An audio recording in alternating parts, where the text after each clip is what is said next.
Morning, everybody. Nice to see you all. Today's talk is Becoming the Change That You Wish to See. You remember the song, I played it often in church in our center before. It was written by Naomi Judd, and it was called Love Can Build a Bridge. It's true. This presence and power in us is the stuff behind everything. I was playing with the lyrics last night and this weekend. Love and the awareness of it being everywhere can build a bridge to the hearts and minds of us all. The lyrics went between their hearts and mine. Love and only love can join the tribes of man. It's the Spirit's great desire that you may awaken, that you may join and begin to see life in all of its splendor. The kingdom, if you choose to call it or language it as a kingdom, is at hand. It always has been. The first step is to realize and to know that it all begins with you and me. Love can build a bridge between all hearts, between your heart and mine. And as the song goes, when we stand together, it's our finest hour. We can do anything, when we believe in this power. So what's mine to do? Who have I come here to be? Who have you come here to be? These are really big questions. They're the best questions, actually. They're important questions. They're life-changing questions. Because we get caught up in a lot of stuff. And our life is going by us very, very quickly. So let's take a big pause and reflect. That's part of what we do in our classes on the idea of who have I come here to be? What's mine to do? How are you expressing life in terms of joyous ways and happy ways? So a powerful question for any day, made more so powerful by recent days and weeks, and the tumultuous events in and all around us. Often people will say, if you're not part of the solution, you're part of the problem. You've been hearing that one for years, so have I. There is some truth to that, but it's not always that simple. People are doing the best they can with what they got. People are doing the best they can with the information, the understanding that they have.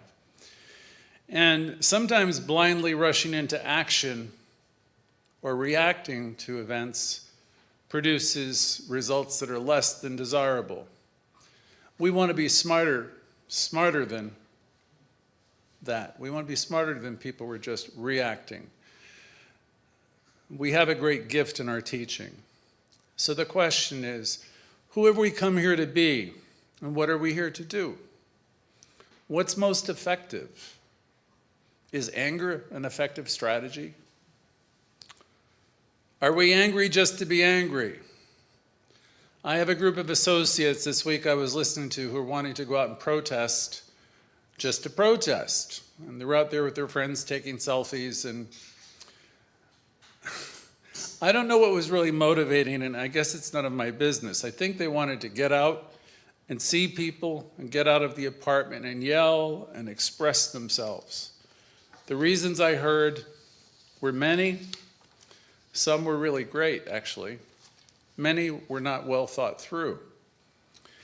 As with any challenging circumstances, anything that's bringing distress or upset in our lives, we want to be clear about.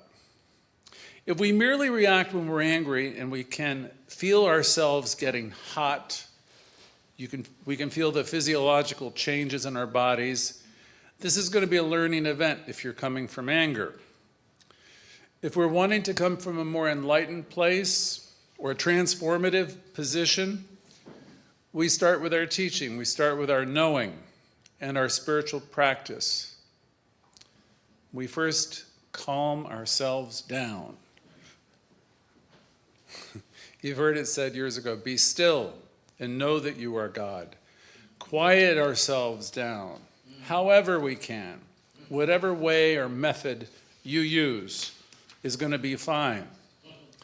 Bring into yourself the idea that deep at the center of your being is an infinite well of love and a profound connection to life and peace and unity with life everywhere and people everywhere. Bring that sense into your heart, into your mind. We have given a lot of things our time and attention lately. Perhaps fears, worries, thoughts of pandemics and future pandemics and recurrence of pandemics, worry about our finances, our money supply, police brutality, racism, health. Some of us are worried about our weight, our relationships falling apart. Many are worried about justice. We worry about all kinds of things. We have focused on justice recently, or lack of justice. Others who practice some of the things we teach here or are in spiritual programs are faring a little bit better. They're worried about their jobs and their ability to pay their ever-increasing bills.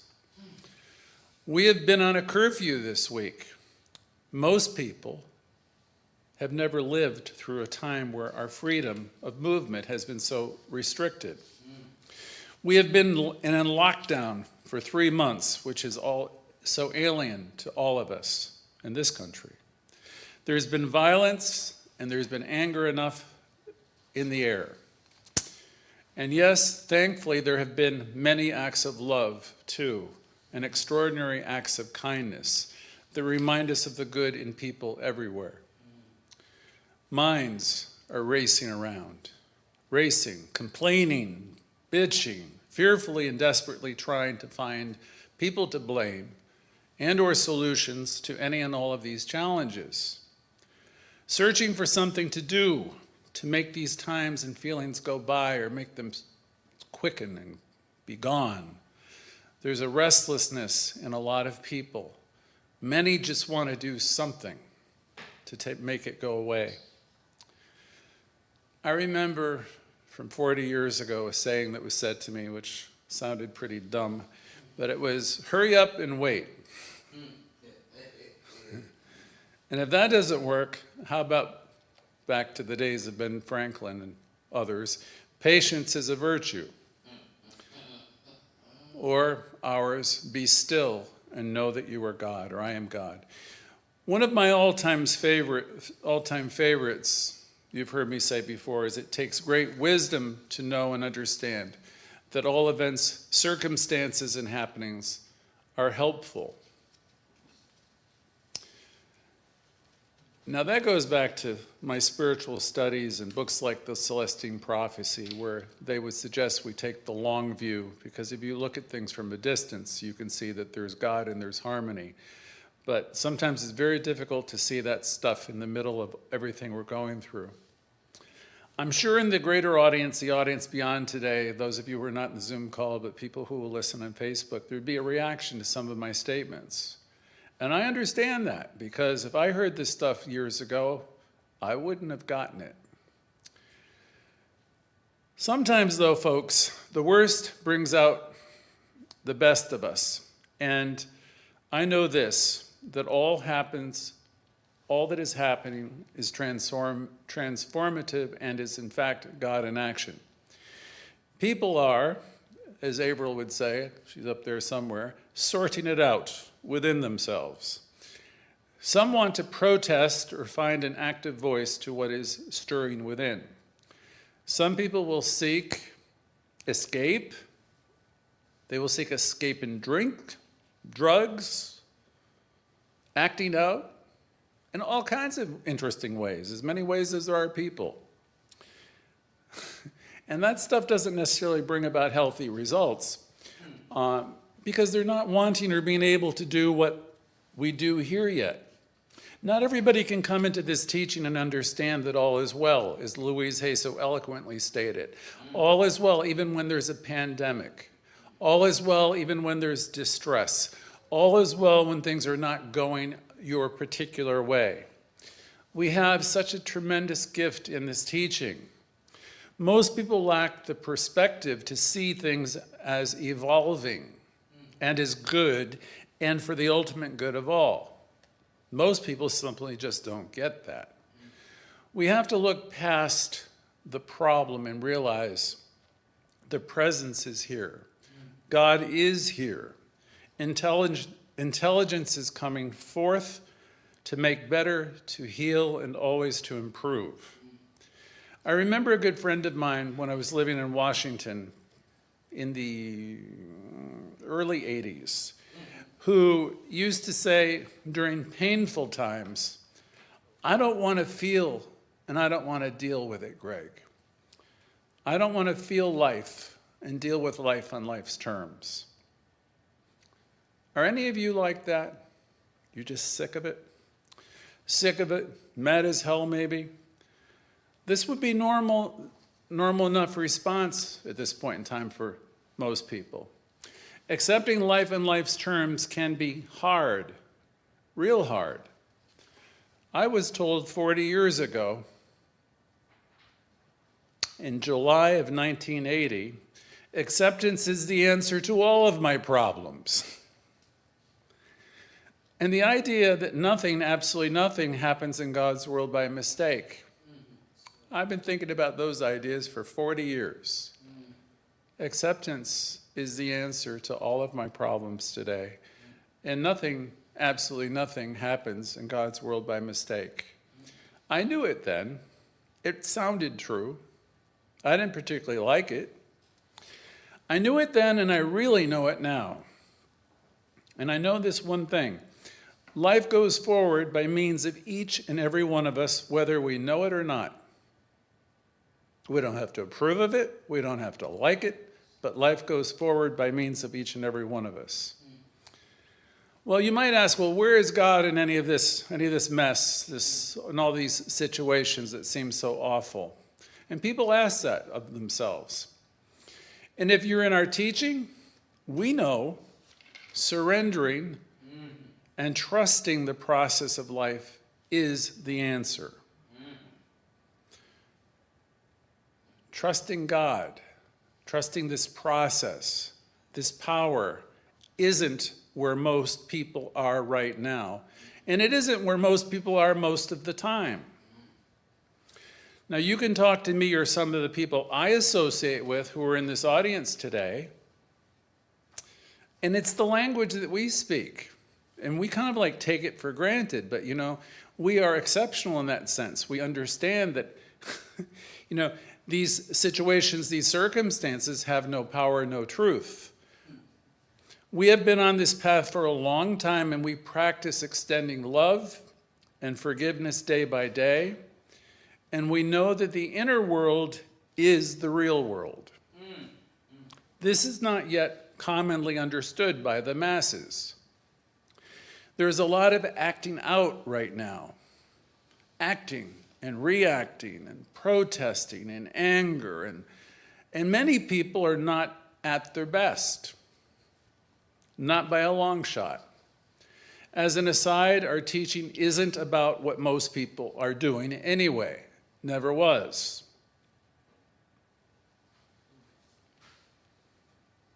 Ralph Waldo Emerson talked about, God help us when a thinker is let loose upon the planet.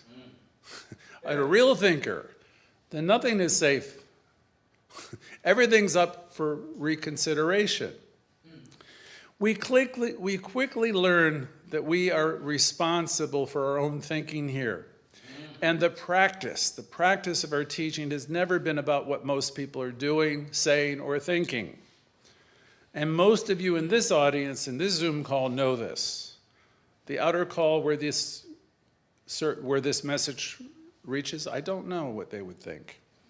But we would tell you that our teaching is not about what the masses are thinking. It's about what you in your heart and mind know to be great. Our practice, once again, is such a gift.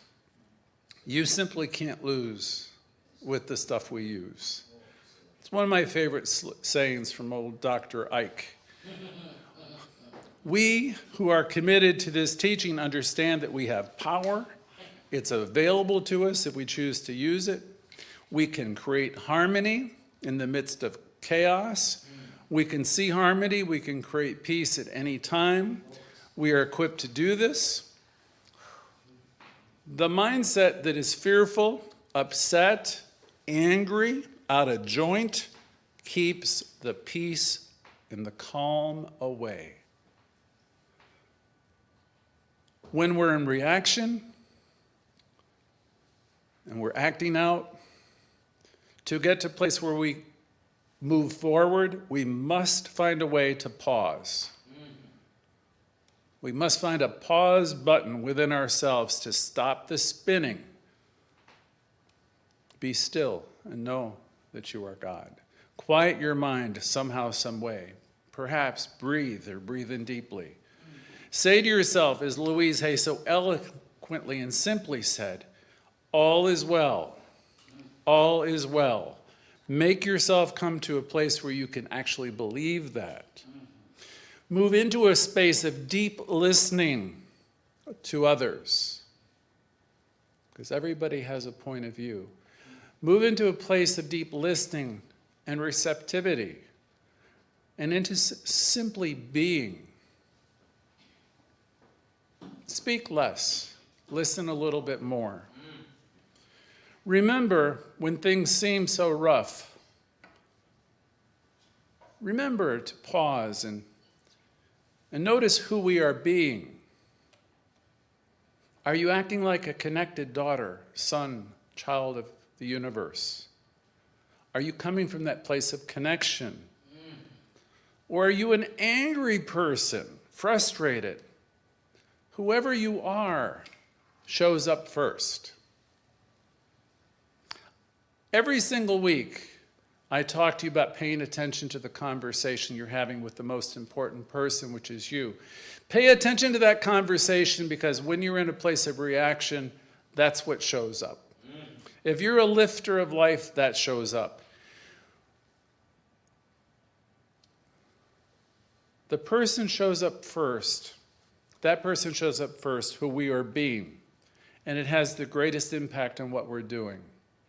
So if you're coming from a place of love and connection most of the time, that's what shows up.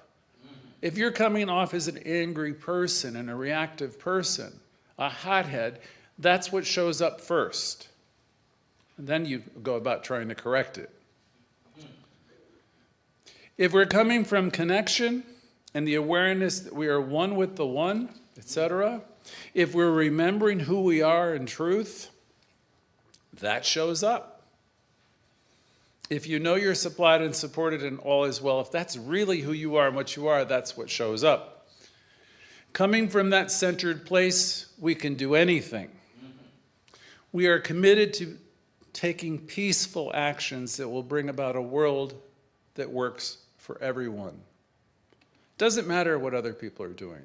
If we are committed to taking peaceful actions, we will help bring about a world that can work for everyone.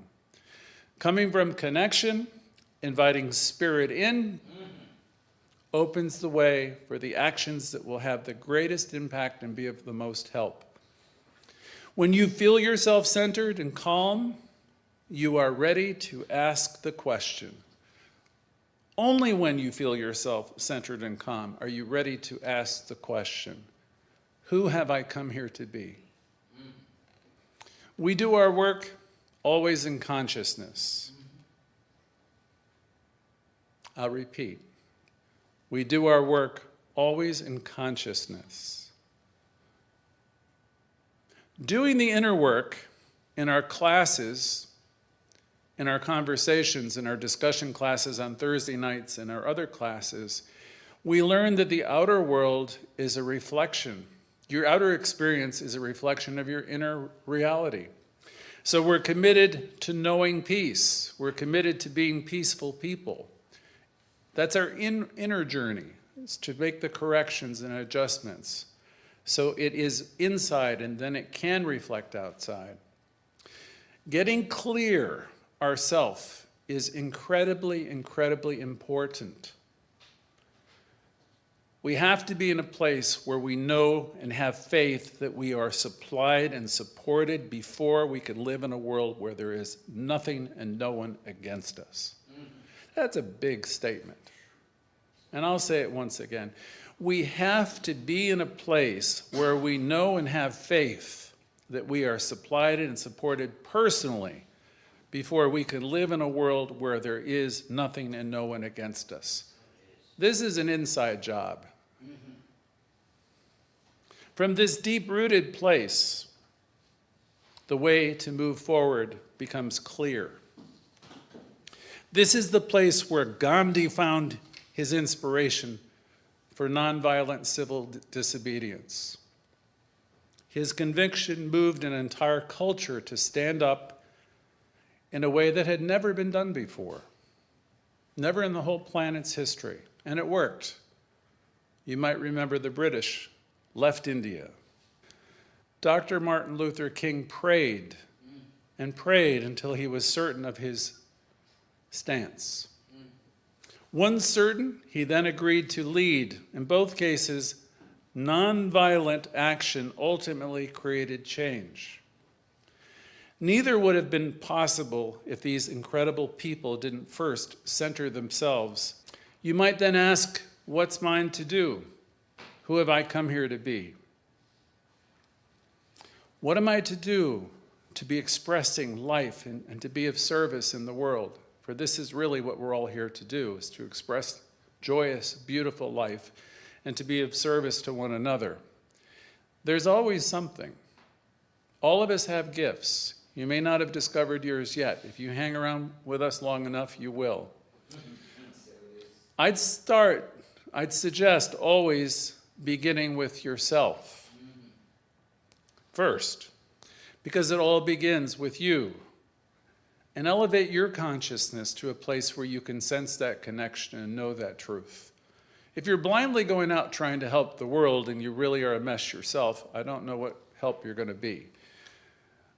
So begin with yourself and your own thinking and your own thoughts, and elevate your consciousness and learn to be truly of connection and be part of the solution within your own world. Being of service is always a good thing. Some people call it seva. Here at the center, we could always use your help because we're intending to grow and we need tons of help in any way you can give of your time or talent. But service can be done everywhere in your life. It can be done by reading to children, helping people, giving people a smile, giving people an encouraging word. Let your service come from love and connection, if you can. Bill Tulliver, my teacher in Lauderdale years ago, said, life loves a giver, and you are the biggest beneficiary of all that you give, in case you don't know that. You know, if you're always looking to have your cup filled, then you have a consciousness of poverty. If you really want to become abundant, begin giving. In the 1980s, the mid-80s, I began working with people with AIDS. I didn't realize I was beginning to be a part of the change I was looking for. Nor did I realize I was in the process of discovering who I came here to be. I was, in my mind, just helping, a place where there was help was needed. Be the change that you wish to see. People were being treated like lepers at the time. There were angry activists that were everywhere out protesting in the streets. I get it. I remember them. That was their role, to be angry and to be activists. It certainly was appropriate. That wasn't my role. I wasn't so angry. I think I was just overwhelmed, and I was just learning about self-healing.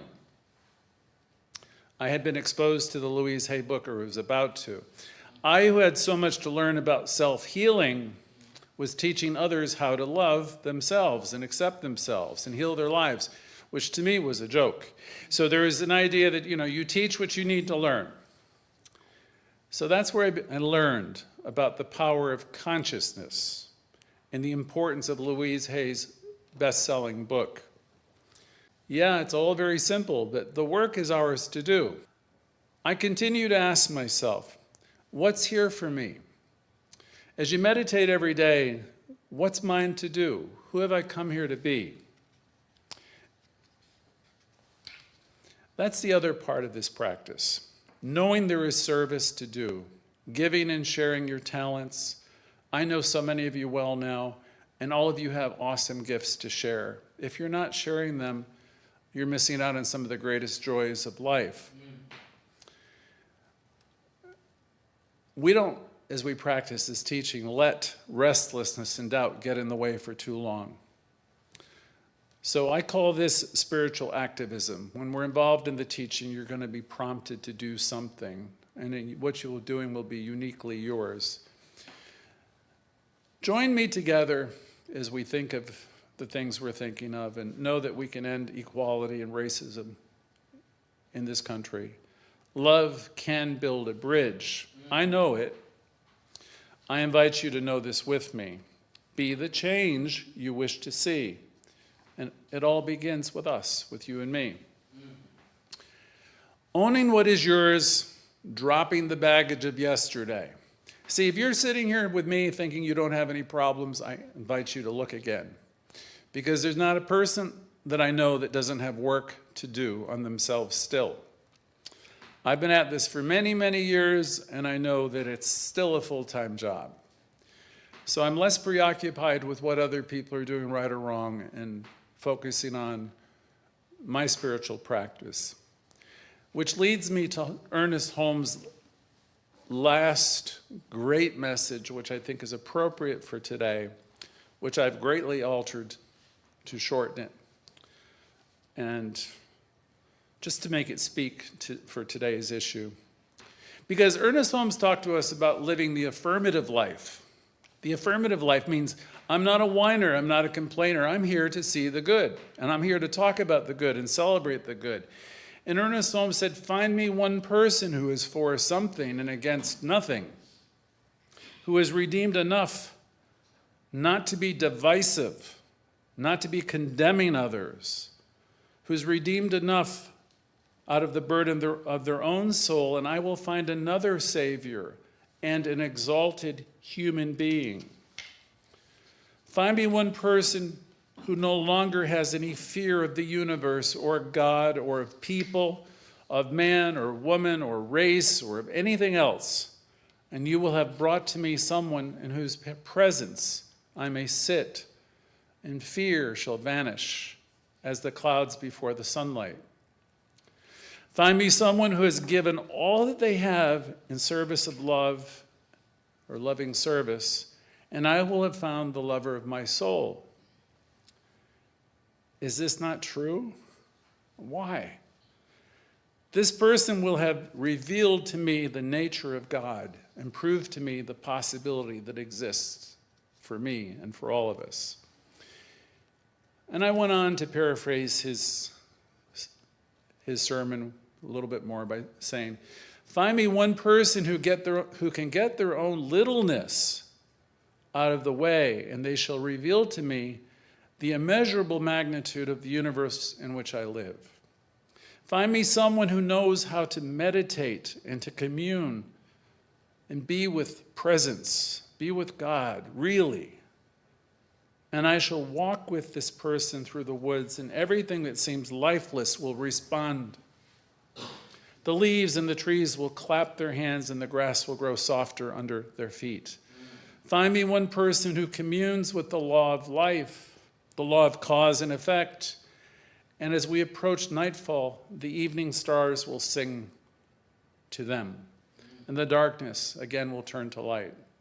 So find me that person who is for life and who's for all people, regardless of who they are, what they do, what their color of their skin, who they pray to or who they don't pray to, who they sleep with, who they commune with. Find me this one person who's for everyone and who's for something and against nothing. And through this person and their example, I will be healed of loneliness and negativity forever. Find me someone who is no longer sad, whose memory has been redeemed from fear, anger, pessimism, trauma, and all of the past, and I shall hear laughter. Find me this person who no longer doubts, no longer wavers. Only that which reveals me to myself can be a message to me. Only that which gives me back to myself can save me. Only that which leads me back to God within myself can reveal God to me. And only that person can do it to whom the vision has come through his own efforts, through the gifts of God. Of course, the grace of God abounds by divine givingness. This presence has forever given itself to all of us, but we have not all received the gift. That's what we do in this teaching. We teach you that we have been given such a tremendous gift. Find me one person who has so completely divorced himself from arrogance, and you will have discovered for me an open pathway to the presence of God here and now. Up until now, the search has been off in the far corners of the world. Many of us have been looking for love and God in all the wrong places. We have thought people, places, and things would make us happy. We have been attracted to shiny things, shiny objects, shiny people, you name it, everything to make us happy. Or we have traveled the world looking for the answers that would fill the emptiness and the longing. Some of us have knelt at altars or upon prayer rugs, positioning and petitioning and meditating, and have been taken away in our imagination to the heavens or the fearful halls of our imagination. When you look outside yourself, what do you hope to see? Everybody is looking, it seems, out, not us. People look outside for themselves, for happiness. What do you hope to see? That's akin to looking into the wilderness. Find me somebody who has detached their emotions, their reactions, and their ego from their real, true self. Someone who communes and appreciates life, the beautiful life, moment by moment, eternal life. And I will have discovered and witnessed the ineffable in this individual, and they will be an inspiration to my soul. We must be born of the Spirit. That came from Jesus, if I'm not mistaken. For that which is born of the Spirit is spirit. We partake in the divine nature. The recognition of this is being born of Spirit. To be born of Spirit, we do the will, which is goodness and peace, mercy, justice, and truth. It's a conscious decision to be in union with God. God will not be the uninvited guest. We invite the presence in. I want to close today by saying all is truly well, and that you are so supplied, it's unbelievable. Join in our teaching. Don't miss a chance to be part of the teaching, because you're the ones that will lead with this teaching, and so it is.